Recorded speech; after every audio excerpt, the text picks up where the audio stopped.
So, for today's video, we're gonna be doing a full face Maybelline. Ito lahat ng Maybelline products ko. So, first step we're gonna do is prime our face. I am using the Maybelline New York Baby Skin Pore Eraser. So, it looks like this. It says it's poreless, baby smooth, lightweight, and breathable. Breathable. That's so weird. Okay, so it looks like this. It comes in a tube. This has 22 ml of product. And the price is 299 pesos. So, yun. Sometimes nagsisale sila for 199, but sadly, I bought it full price. And yun. I'll just put this at the back of my hand. And then, I'll put it all over my face. Actually, nag-apply na ako ng konti. And I'll just continue applying.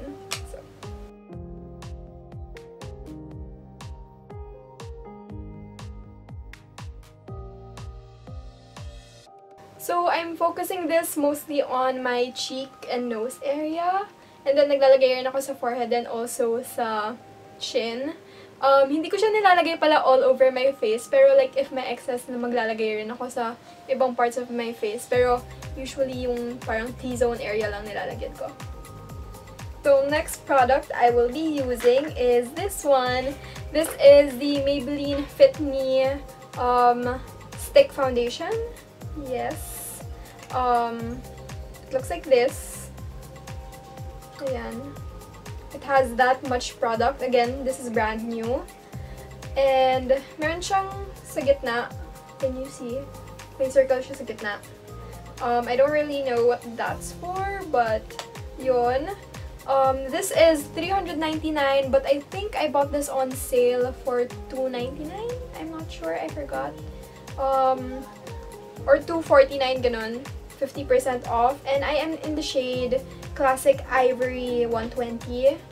And I'm just gonna use this. This is my first time using a stick foundation. So let's see.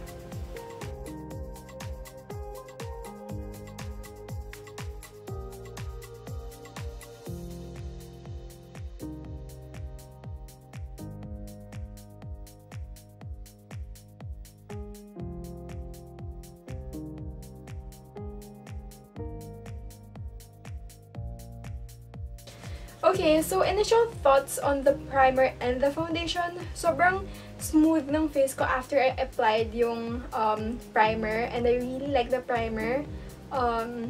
Yun nga, basta naging really smooth yung face ko. And after that, when I applied the foundation, sobrang dali lang i-glide on ng foundation. Hindi ko alam kung dahil sa foundation lang yun or dahil meron ring primer. But sana pala ginawa ko may primer dito and walang primer dito, pero I forgot about that.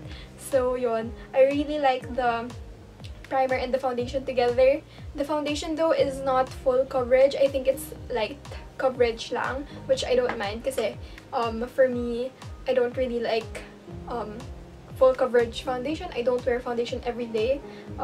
This year, I think ngayon lang ako nag-foundation kasi hindi ako masyadong nagme-makeup. Pero I really like this. And now we're gonna go with concealer. So, a concealer of mine is this one. This is the Maybelline Fit Me. And this is an old concealer kasi I've used this a lot and it's not brand new. Nagamit ko na ito before and you know I rave about this. And this is 199 pesos and sometimes it's on sale also. I am in the shade 20 Sand Sable and I'm just gonna conceal some parts of my face. Like, yung may mga spots ako dito. Konti sa under eyes. And the bridge of my nose. Meron akong red spot dito.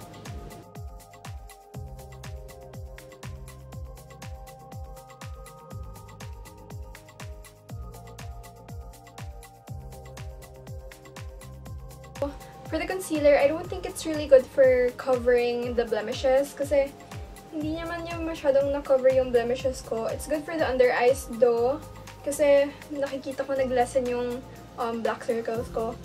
Pero yun nga, it's not really a full coverage concealer. I actually like my Clio Kill Cover Concealer better. Pero, it helps. Usually, I don't really wear foundation nga. Pero, yung ginagamit ko is yung Fit Me Concealer. Kasi, ayoko yung full face ko may cover. Pero today, kasi I'm going out. So, naisipan ko lang i-try yung foundation nila.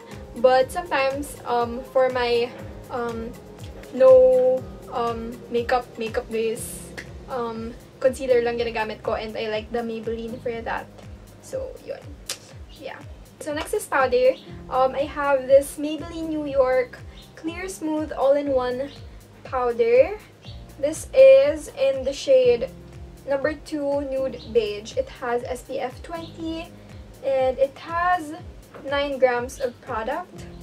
It just looks like this. And I've used this before, but I don't remember if I liked it or not.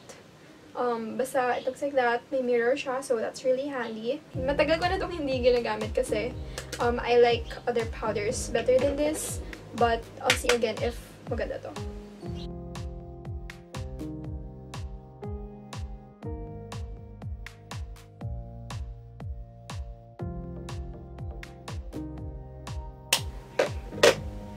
Okay, so, yeah, nalagay ko na yung powder ko and I don't know if I like it or not. It's not too heavy on the face, which is good. Kasi nga, ayoko yung parang may makapal akong base. Pero, I don't really see the difference. I think I like my other powders better.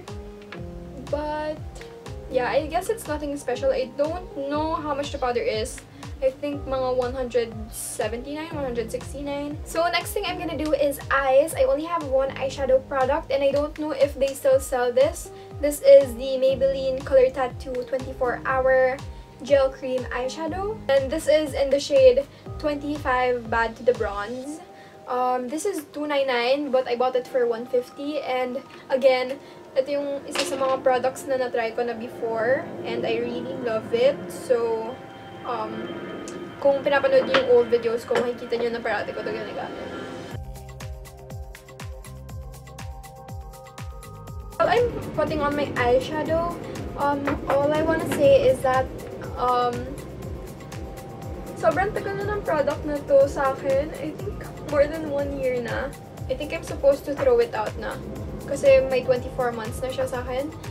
And it's still good. It's not that pigmented anymore compared to when I first bought it. Pero mayroon pa rin siyang pigment and I still like it. I actually like yung hindi siya masyadong harsh na pigment. So, I'm still gonna keep it. And I hope na binibenta pa rin nila to kasi gusto ko talaga i-try yung other shades pa. It's really one of the best eyeshadows I've tried. Next, we're gonna do eyeliner. So, I have the Hyperink Liquid Liner from Maybelline again. Full face Maybelline nga. And this is 199 pesos. And I've used this a lot also. I should buy a new one of this. But yeah, this is one of the best eyeliners I've tried. For a beginner, sobrang easy nito gamitin. Pero you really need to change this up kasi yung parang tip niya medyo pumapangit na. So it tends to ano tawag doon? Parang nagbe-bleed siya. So hindi nagiging perfect yung eyeliner. So yun nga, bibilin ko to ulit kapag may money na ako. Pero yung gagawin kong eyeliner right now is not yung winged kasi I feel like I'm gonna fail at that. Tapos luma na nga yung eyeliner ko. Baka mag-bleed siya. So I'm just gonna line the eyes para may black lang.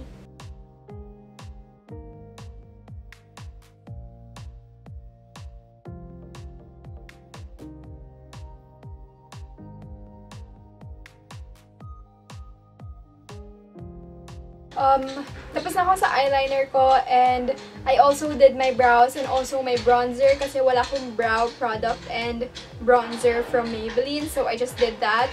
And now we're gonna move on with mascara. So again, this is one of my old favorites already. This is the Maybelline the Hypercurl Volume Express Mascara. It is waterproof and it just looks like this. Yung pink metallic cap and then black body. I haven't tried any other mascaras from Maybelline yet, but yun. Basta, favorite ko talaga to. I've tried other mascaras before, and from other brands. Pero ito talaga yung favorite ko. Oh my gosh, hindi pala na-curl. And also yung sa brow house. So I'm just gonna curl my lashes kasi I always do that. I'm using the Nichido eyelash curler. Bibili na rin akong bago nito, for sure. Pero, since it is like Lenten season, yung 40 days ko is, not buying any makeup and clothes for 40 days. Yung sacrifice ko.